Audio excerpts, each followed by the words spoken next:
Hey y'all, today we are working on turn signals and brake lights, and I wanted to show you an option that I went with temporarily, I think, and you might want to use it the same or even as a permanent solution. I had turn signals by default, stock on this truck, the best I can tell, because there's a proper turn signal lever and the assembly is in the column, if you will, underneath the steering wheel. But there's a problem with some of the connections after trying to take a ohm meter and ohm out some of the wires. So I suspect that something in there is not working properly, which is probably why all the wires were cut at the steering column. Somebody just decided to cut bait and I don't know, never did finish it.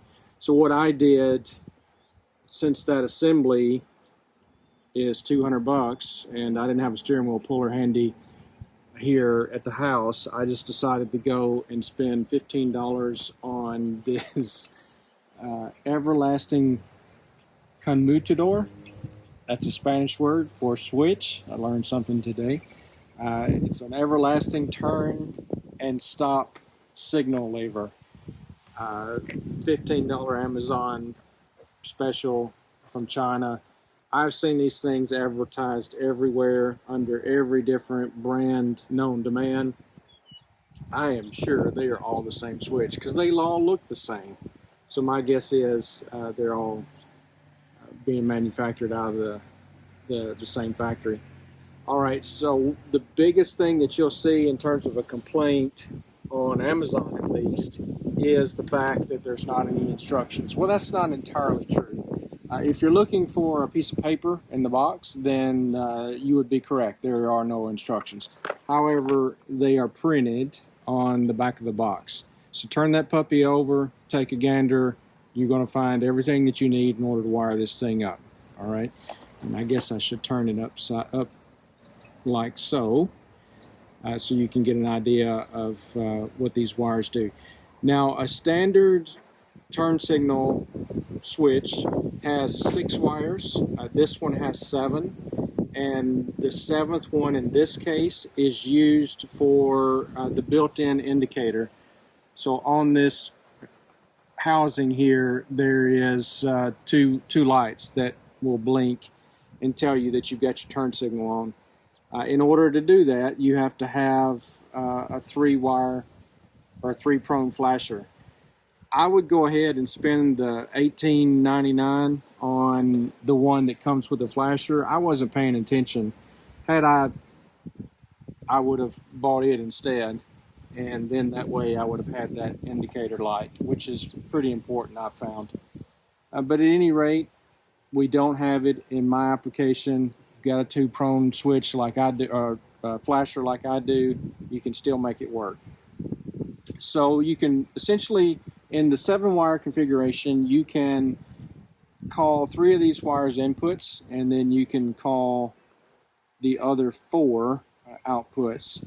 Now that's not entirely technically correct, I don't think, because one of those 3 wires that I'm calling an input, I believe, is a ground, because on a 3-prong flasher, the 3rd prong is typically a ground, unless for whatever reason this flasher is specific to this switch and it's doing something different.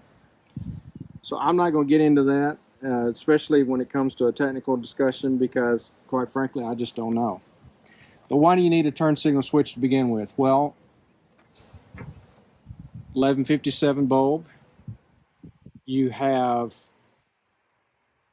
2 elements. One is typically brighter than the other.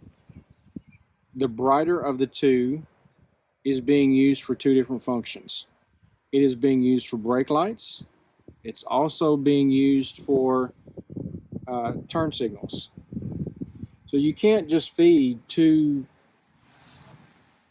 hot wires into one element and expect it just to work. You're going to blow stuff up. So what you have to have is a switch that will interrupt one of those 2 signals to make sure that you're only sending a turn signal feed, or you're only sending a brake feed at any given time, not both, just one. And it's got all the smarts in there to know, okay, if you've got the turn signals and the brakes on at the same time, I'm going to light the brake light that doesn't have the turn signal on, vice versa, all that kind of stuff. So it's got the smarts in here for a whopping $15 to get that done. So I'll say the brake switch, I wired after doing a little search. Typically it's saying that you want a constant feed, i.e. not wired to the ignition switch required to be on. So I had a constant feed that I wired into the brake switch, and then the turn signals is a switched, from the feed from the flasher, that is a switched power input to the flasher. And that's important because, you know, you don't want to leave your flasher on and then turn your truck off and go in, and, you know, your turn signals run all night and run your battery down. So that's the way I have it wired up, is a switched positive end to the flasher, and then a constant always in to the brake light switch. And then the output of the flasher goes, in this case, to the black wire. So that's the one I've got in use. I do not have the blue wire in use because, again, that's for the third prong on the flasher. And then the red wire for the switch comes from the brake switch. And I'll show you what I got in there just in case you're interested in that. And then you got the four, what I'm calling the outputs. 2 is going to go to the rear, and 2 is going to go to the front. Now the front, you don't have brake lights, obviously, but you know, you just wire them up the same. It's not doing any of the magic to break the brake light connection. It's just simply a turn signal feed. So in that case, if you're using 1157s in the front, there's only two purposes. You have your running lights, which is not part of this conversation. It's its own dedicated feed. It uses a different element in the bulb.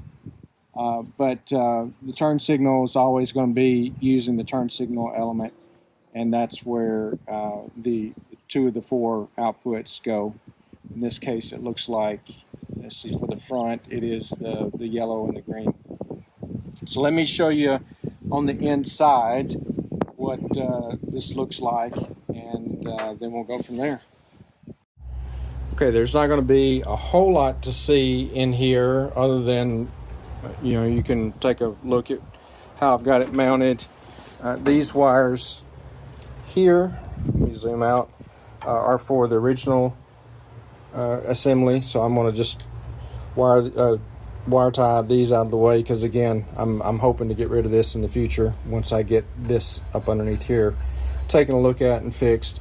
But at any rate, this thing comes, again, it's a 7-wire configuration, comes to pigtail. I've got it run down here. The wires are just hanging loose for now. I'm in the process of rewiring this thing 1 circuit at a time. So I'll get all these loomed up and tucked in out of the way and get it looking real nice at some point. But you can see here, typical turn signal. Obviously, you're not going to have a cam that the steering wheel is going to, you know, turn the signal off after, you know, you turn one way or the other. So you're going to have to remember to do this yourself, which makes these indicator lights all the more important, because since I don't have them, I don't know how many times in just the 2 days that I've had this installed where, you know, 2 or 3 miles down the road, I realize, oh, you dummy, you left the blinkers on. So I have to just remind myself to turn it off immediately. They've got flashers on the emergency flashers on the back. I had trouble trying to figure out how to disengage that once you pull that out, and it's a simple, you just toggle the switch and it goes back in there, and that'll flash all 4. So it'll flash the 2 in the front, the 2 in the back, so it'll add an emergency flasher, which is a neat little trick to go along with it. And that's about it. I can show you what I've got under here. Again, in this case, the from the flasher, the feed out is going to the black wire, and then again, this is switched the feed into the flashers off the ignition switch. And then I have a pretty neat little brake light set up. I'll show you if I can get this thing turned here. Basically drilled a hole in this mechanism that's part of the brake lever, and put in a brake light switch off of just about every 70s vehicle, to my understanding, and that there was. That is what's called a normally closed switch, which means when that little white button is out, like it is right now, then there's continuity between those two connections, which will light or send power to wherever you're sending it to, which is in this case the turn signal. So that'll basically light the brake lights up, and then when you let this thing go, the switch is pressed in, and then that's going to open the connection and essentially break the continuity between these two leads and turn the brake lights off. So it worked out pretty good, and I like that little setup, and I'll give you some more information about that if you need it. I'll put the brake light switch in the comments of this video in case you go looking for one. But that's the deal. I can show you in case you haven't ever seen turn signals before. Let's see, I'll go ahead and turn this on so we can do the turn signals. Again, you're not going to see this because of my setup. We can go back here. I've got some LEDs in here, and that all works. Now the 2-prone flasher that I've got is set up for LEDs, which is a good thing. If you did not have a flasher for that, then you're going to run into the quick blinky deal. So you want to make sure that you've got a flasher for LEDs. And then I'll pull the emergency thing out. I haven't got the front lights wired up yet, so all I can show you is the back, but that is working as expected, which I think it turned out real good. So there you have it. $15 turn signal switch from Amazon. You need it. I'd recommend it for the money.